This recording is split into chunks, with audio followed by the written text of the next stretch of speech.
If you're like almost everybody else, you saw a huge change in Google Search Console on September 12th. As you can see for our website, we went from 7,500 impressions down to less than 3,000 overnight, and the SEO world panicked. I'm mostly making this video for my clients, so that way I don't have to have 20 plus one-offs next week. But I decided to wait a couple weeks to get all the information so that way I can not only give this to my clients, but also share it with our lovely community who likes to get local SEO news from us. So let's get into it. What the heck happened? What does it mean? And what we're going to be doing now. So first of all, what just happened? September 12th, 2025, it felt like for a moment was going to go down as SEO D-Day. Some sources cite that over 87% of Google Search Console impression reports were affected by whatever was going on. And by the way, if you're new to SEO, the impressions are the amount of times you're seen on Google per day. And of course, if you're doing good SEO, you want to see this going up and to the right. But when everybody logged into Google Search Console on September 12th, especially September 13th, we all saw this giant, massive tanking. What was going on? Was the tool broken? And it all has to do with one little feature that has been accessible in the search results for years, and it looks like this ampersand num equals 100.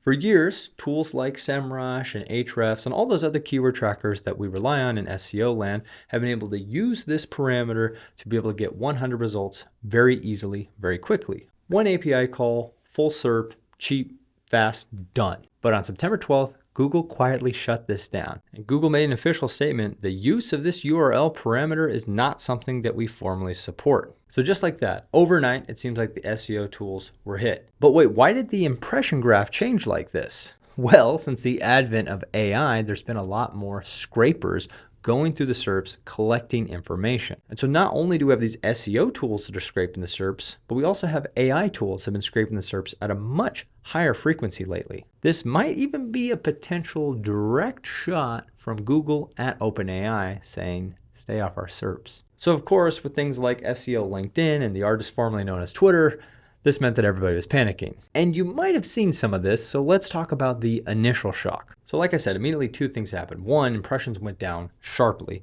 And two, every SEO tool and ranked tracker basically lost their cheat code overnight. Now, a lot of people were postulating that the SEO tools were dead or that they were gonna have to charge us a ton more money. We were also looking at the Google Search Console data and thinking like, oh, maybe this is actually a good thing because the bot scraper data is now gone. I really wanted to pull the trigger, and I actually didn't write a newsletter for the first time all week because I didn't have all the information and I wanted to wait. But Gabe, our lovely client success manager, has been working with me for over a year and a half, rightly pointed out that it's almost the end of the month. I'm recording this on September 27th, and we have to report to clients. So we have to say something. We have to have a stance. And so what better time to record this video than right now, especially now that we have more information. So shout out to Gabe for making this video happen. And also shout out to my other team members for making sure I had all the information to put this together. So now let's talk about the reporting crisis that's happening. Because at first, it kind of felt like, all right, this is kind of cool. Google Search Console is now just going to be humans only. When we sat down for our weekly SEO training meeting, we started to smile because we're like, hey, this means the Google Search Console data is going to be pure moving forward.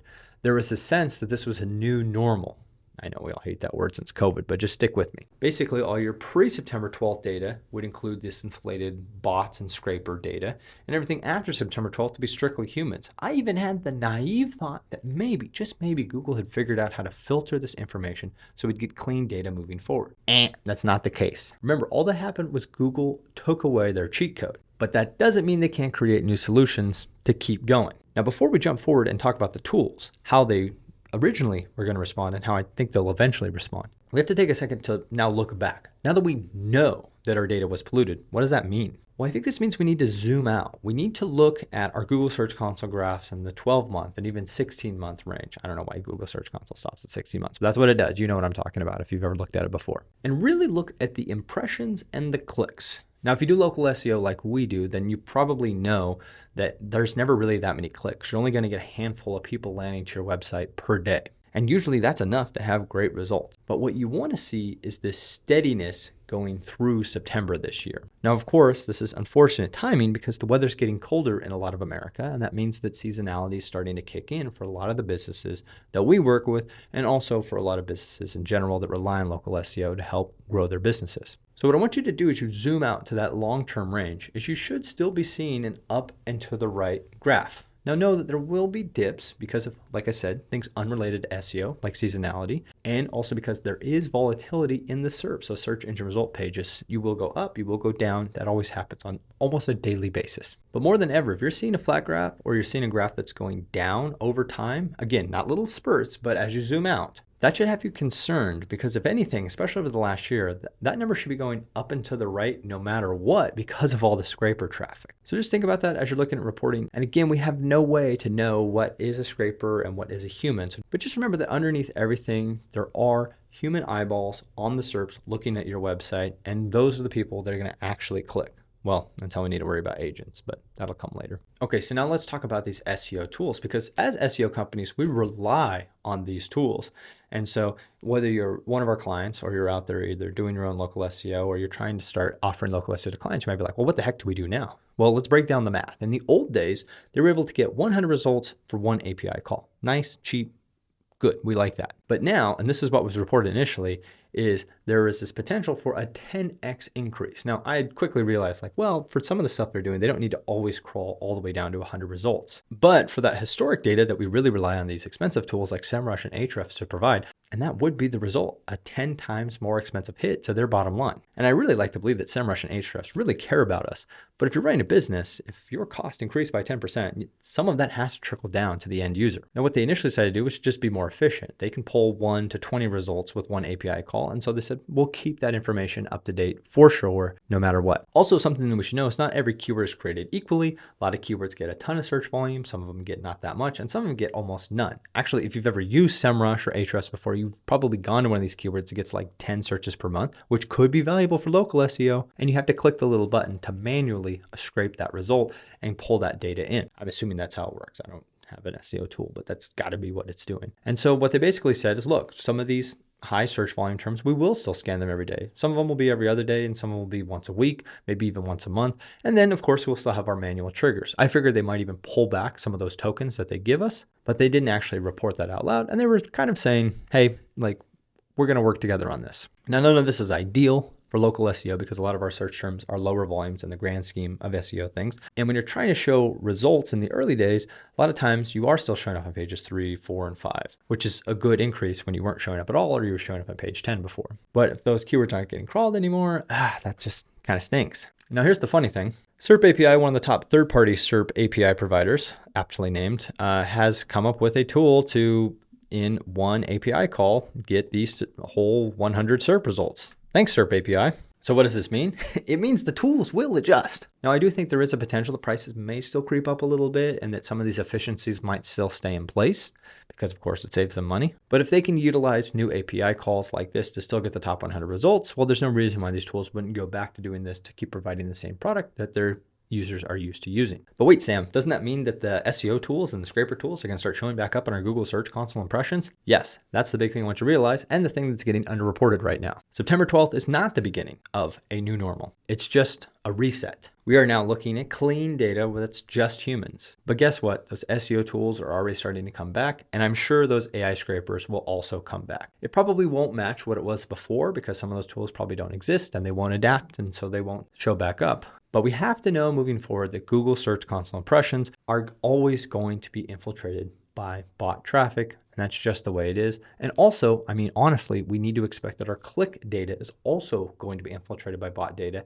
as AI agents become more prevalent moving forward. So what does all this mean? Well, here's my hot take, and maybe you've already heard me say something like this before, but SEO only comes down to one thing and one thing only: manipulating the SERPs so that way you can rank higher than your competition. For our agency, that's exactly what we're trying to do for our clients. That's it.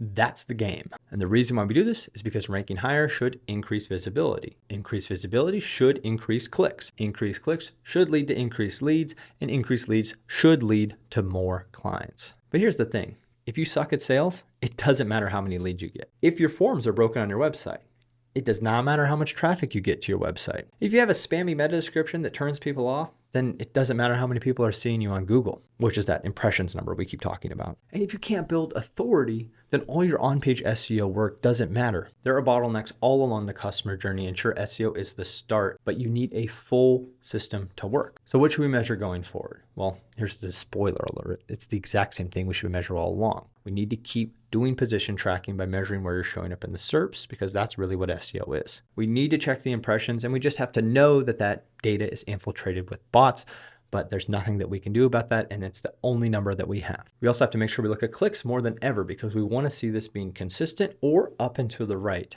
as we move forward. And of course, we want to look at things like leads. Are our form submissions matching? Are our calls matching? How are things going? And also, I got to take a second to just sidebar and talk about seasonality. It's about to get cold. A lot of the business we work with do get slower in this next season. So just maybe do some year over year comparisons, not so much month over month. And that same advice goes for revenue. How are we doing revenue wise? Because that's why all this matters, right? We're trying to make more money for your business. Remember, if you're seeing a flat graph, that's an issue. We want to keep seeing increases. So here's my final thought. Remember, we are beholden to Google. We are merely renting space on this fragile platform that has an algorithm that we have no idea how it runs. Google can and will pull levers whenever they want. In this situation, it broke our tools and our reporting. Next time, who knows what kind of effects we'll have. That's kind of scary, but also at the same time, when it comes to local SEO, we've seen a lot of stability, not just in the last couple of years with all these AI overviews and everything popping up, almost being unaffected, which is nice. But over time, Google has a really good product in the Google Business Profile. The last time I looked at numbers, over 90% of searches are still going through Google. When people are looking for local businesses, they're still going to Google first. We got to keep our ears to the street. I usually tell you that we got to stay ahead of the curve, but also we got to stay up to date with what's going on. So in this case, rankings tanked and people panicked, but it turns out it's just Google turning a feature off, the tool's adapting. Everything's going to go back to normal in a couple of weeks.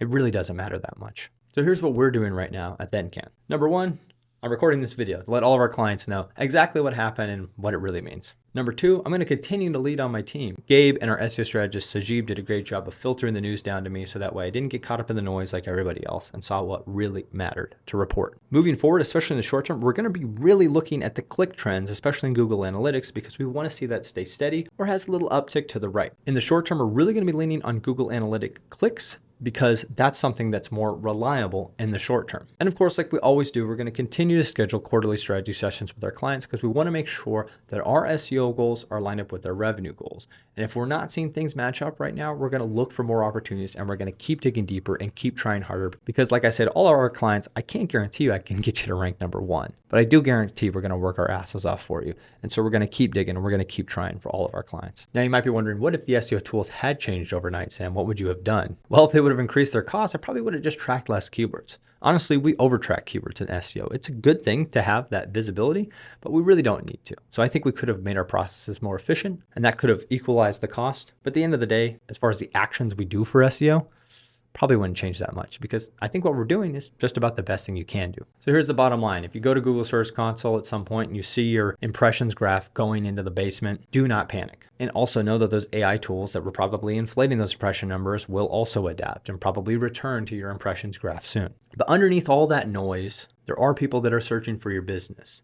As long as it's going up and to the right over time, when you zoom out and adjust for seasonality, then your SEO is working. And as long as you don't have any bottlenecks, the process should work. You rank higher, you get seen more, you get more clicks, you get more form submissions and phone calls, which will get you more business, help you really grow your business, hire those team members, maybe take that big step back so you can enjoy your life a little bit more. That's why you started a business in the first place, right? If you're a client of ours, thank you for trusting ThenCan. You know we love you, and thank you for letting me send you this video instead of scheduling 21 offs trying to explain why the heck your graph looks funny this month. And if you're not a client of ours and you're like, hey, I kind of like the cut of this guy's jib, you should check out the free SEO strategy video. It's the first link in the description. I send you back a roughly 10-minute long video where I break down some SEO opportunities you have. And it's usually the first touch point in working with us and can help you figure out for a really good fit. You do have to qualify for that, so fill out the form. No matter what, you're either gonna get a really cool video or you get a bunch of free resources.